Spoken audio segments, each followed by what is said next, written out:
ഡൽഹി സ്ഫോടനത്തിനെ തുടർന്ന് ബംഗ്ലാദേശിൽ 12 വ്യാപകമായിട്ടുള്ള സ്ഫോടന പരമ്പരയുണ്ടായി. ഇതിനുശേഷം പൊടുന്നനെ ബംഗ്ലാദേശിൽ ജനങ്ങൾ തെരുവിലിറങ്ങി കലാപവും തീവെപ്പും തുടങ്ങുന്ന ഒരു കാഴ്ചയാണ് ഇപ്പോൾ അവിടെ ഉണ്ടാകുന്നത്. നേപ്പാളിലും പാകിസ്ഥാനിലും മുൻപ് കണ്ടതുപോലെ ഒരു ജൻസി കലാപം എന്നൊരു ടൈറ്റിലാണ് ഈ കലാപം പൊട്ടിപ്പുറപ്പെട്ടിരിക്കുന്നത്. ഭരണപരിഷ്കാരങ്ങൾ, സർക്കാർ നയങ്ങൾ, രാഷ്ട്രീയ സാമ്പത്തിക അസ്ഥിരതകൾ എന്നിവയുടെ പേരിൽ സമ്മർദ്ദത്തിലായിട്ടുള്ള ബംഗ്ലാദേശ് വീണ്ടും ജനകീയ പ്രതിഷേധങ്ങളുടെ ചൂടറിയുകയാണ്.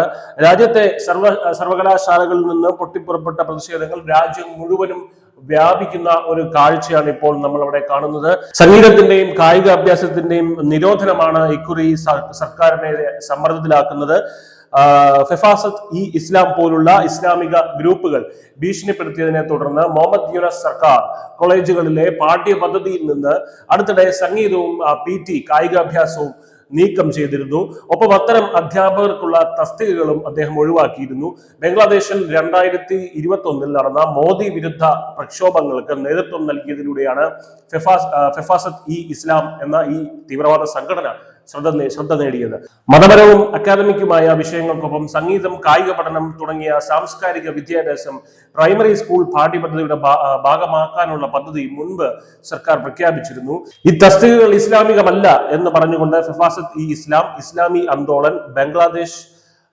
ആന്തോളൻ ബംഗ്ലാദേശ് തുടങ്ങിയ തീവ്രവാദ ഗ്രൂപ്പുകളാണ് രംഗത്തെത്തിയത്. ഈ തസ്തികകൾ ഒഴിവാക്കി പകരം മത അധ്യാപകരെ നിയമിക്കാൻ സർക്കാർ തയ്യാറായില്ലെങ്കിൽ തെരുവിലിറങ്ങി നേരിടും എന്ന് ഭീഷണിപ്പെടുത്തിയപ്പോൾ യൂനസ് സർക്കാർ ഭയന്ന് പിന്മാറിയതാണ് എന്നാണ് ആക്ഷേപം.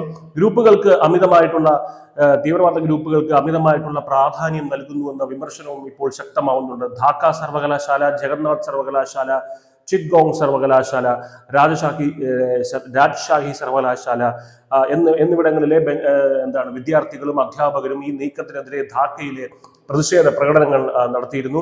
ബംഗ്ലാദേശിലെ ഹസീന ഭരണകൂടത്തിന്റെ പതനത്തിന് ശേഷം ശക്തിയും അധികാരവും വർദ്ധിച്ചു വരുന്ന തീവ്ര ഇസ്ലാമിക ഗ്രൂപ്പുകളോട് യൂനസ് സർക്കാരിന് മൃദു സമീപനമാണുള്ളതെന്ന് ഒരു വിമർശനം അവിടെയുണ്ട്. കാരണം അത്തരം ശക്തികളുടെ പിൻബലത്തോടെയാണ് യൂനസ് അധികാരത്തിലേറിയത്. ഇന്നിപ്പോൾ അവർ പ്രത്യുപകാരം ചോദിക്കുമ്പോൾ അവരുടെ ഇംഗിതങ്ങൾക്ക് വഴങ്ങി മുട്ടിലെറിയുന്ന യൂനസ് സർക്കാരിനെയാണ് നമ്മൾ ഇപ്പോൾ കാണുന്നത്. ബംഗ്ലാദേശ് മുൻ പ്രധാനമന്ത്രി ഷെയ്ഖ് ഹസീന നിരോധനം ഏർപ്പെടുത്തിയിരുന്ന തീവ്രവാദ സംഘടനകളായിട്ടുള്ള ജമാഅത്ത് ഇസ്ലാമിക്കും അതിന്റെ അനുബന്ധ സംഘടനകൾക്കും മുഹമ്മദ് യൂനസ് നിരോധനം നീക്കി ക്ലീൻ ചിറ്റ് കൊടുത്തിരുന്നു. മുജാഹിദീൻ തുടങ്ങിയ ഇസ്ലാമിക സംഘടനകളുമായിട്ട് ബന്ധമുള്ള നിരവധി, അതായത് ജമാഅത്ത് ഇസ്ലാമി, പിന്നെ ജമാഅത്ത് മുജാഹിദീൻ തുടങ്ങിയ ഇസ്ലാമിക സംഘടനകളുമായിട്ട് ബന്ധമുള്ള നിരവധി വ്യക്തികളെ ജയിലിൽ നിന്ന്, അതായത് ഹസീനയുടെ കാലഘട്ടത്തിൽ ജയിലിലായ അത്തരം വ്യക്തികളെ മോചിപ്പിക്കാനുള്ള തീരുമാനവും യൂനസ് സർക്കാരിൻ്റെതായിരുന്നു. ഇന്നിപ്പോൾ തീവ്രവാദികളുടെ തിട്ടൂരത്തിൽ ഭയന്ന് രാജ്യത്തിലെ മുഴുവൻ സ്കൂളുകളെയും കോളേജുകളെയും കേവലം മതപഠന കേന്ദ്രങ്ങളാക്കി മാറ്റുന്ന യൂനസ് സർക്കാരിനെതിരെ അവിടുത്തെ ജനം തന്നെ തെരുവിലിറങ്ങിയിരിക്കുകയാണ്.